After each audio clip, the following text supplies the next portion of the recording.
Welcome to my Love Engineering channel. In today we are going to see on the new lectures in power electronics subject the DC to DC converter. There is a relation between electrical and electronics. For example, you take a fan as a home appliance. If you want to control the speed of a fan, you will just switch off the fan. You will controlling the speed. You will move or you will reduce the speed of the regulator or you will increase the speed of the regulator. So the speed of the fan is controlled using your regulator. The regulator consists of a component of triac. So in electrical, if you want to control the electrical power, if you want to measure any electrical parameter, all the semiconductor devices that plays a major role. So power electronics is the branch of electronics that deals with the control and measure of electrical power using your semiconductor devices like IGBT, MOSFET, SCR, TRIAC, DIAC, GTO, so on.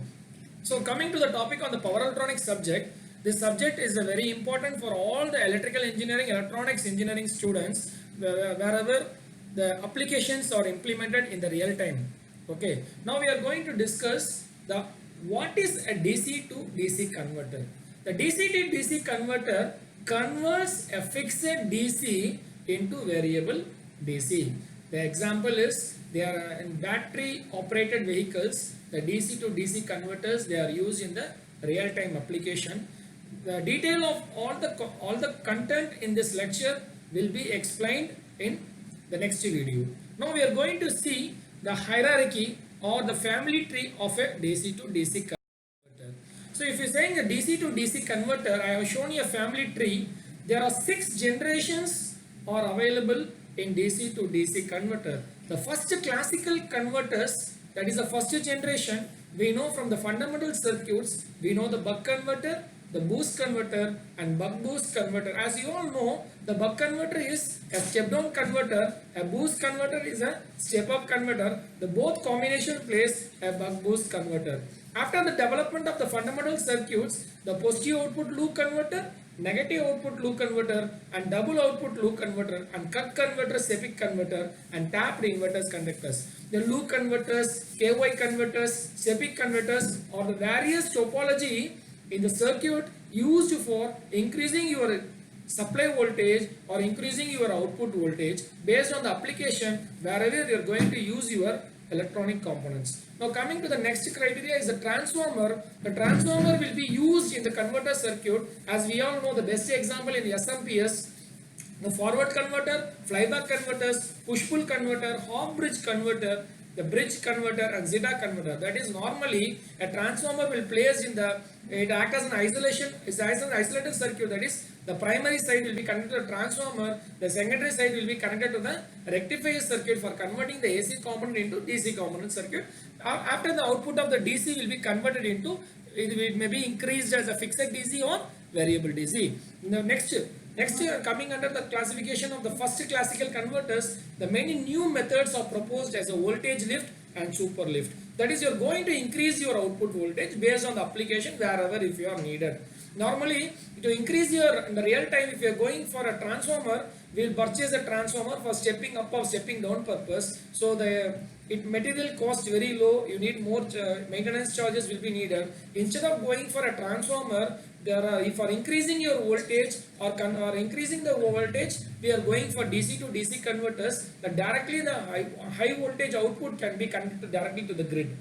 So next coming to the super lift converter, again we know the positive output cascade boost converter, negative output cascade boost converter, the positive output super lift loop converter, negative output super lift converter. So these contents are especially very useful for all the research scholars, those are doing the research product under the power electronics and instrumentation department, and mainly for all the UG students, those who really want to learn what are the applications, what are the designs that you are going to do for your project. You can go for this type of converters in your circuits. In your hardware component, you can implement all this. Next, coming to the second generation, that is a multi-quadrant. I have shown all the options as A, B, C, D, E. It says it is a second generation, it is a third generation, it's a fourth generation, fifth generation and the sixth generation.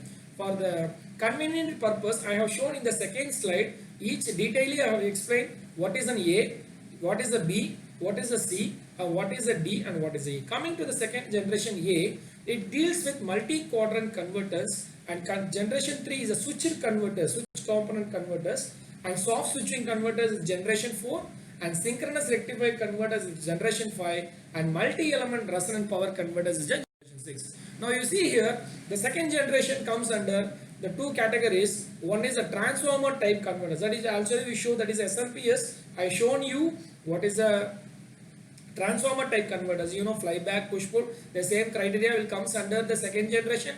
The development of the second generation is multi-quadrant loop converters. That is, your converter can able to operate in all the 4 quadrant based on your real-time application, what you are proposing for any model.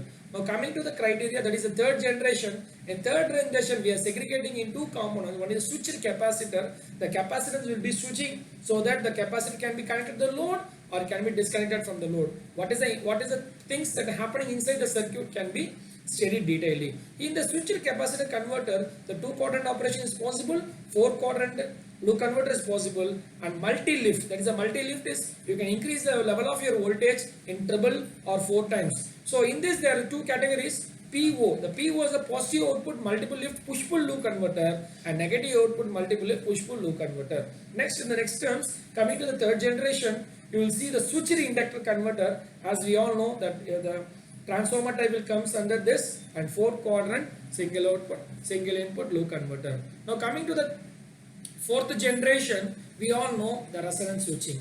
The purpose of resonance switching, you are making the components to 0. That is, during the switching operations, what are the energy stored in the device? When that energy should get completely to 0. Otherwise, other switch will not get operated. Normally, see, my students, see, listen. Whenever during the switching operation, we want the energy stored in the switch should be neutralized, because one switch is operating. If you want to make the other switch to open or other switch to close, the previous switch what is the energy? The energy should be released. How it is released? By using the combination of LC switch. So that comes under the constant of 0 resonance circuits. You all know very resonance circuits. Now here in the fourth generation, we will go for 0 current switching, 0 voltage switching, and 0 transient switching. Based on this condition, we will go for a loop converter. Since the advancement of all converters, the loop converter is present, and another, the KY converter, is advancement of loop converter. Advancement in the sense there should be the low ripple output efficiency, that is the gain should be more, and fast low transient response should be available in your device. Okay, coming to the next stage, that is the fifth generation. There are 5 categories are available. One is a flat transformer synchronous rectifier converter, synchronous rectifier converters with active clamp circuit, double current synchronous rectifier circuit, and ZCS, the zero current switching synchronous rectifier converter, and zero voltage switching synchronous rectifier circuit. And what is the reason for showing this hierarchy? We all know only the basics. There are many topologies due to the development in the technology and many applications. We have the basic circuits are remodeled. The new topologies are framed to satisfy the customer needs. The customer means any product that is coming into the market. Okay, so for that purpose only, the many topologies are proposed for the better result and easiest outcome.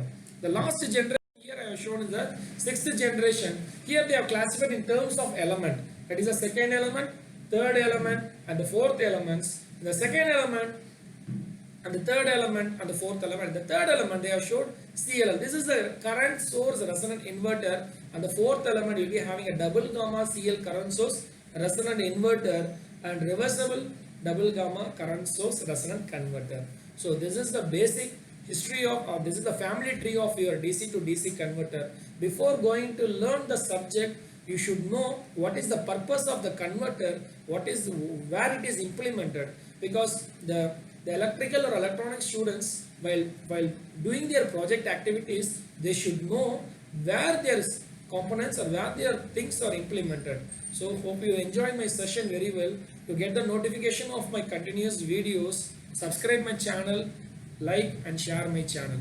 Thank you students. Thank you so much.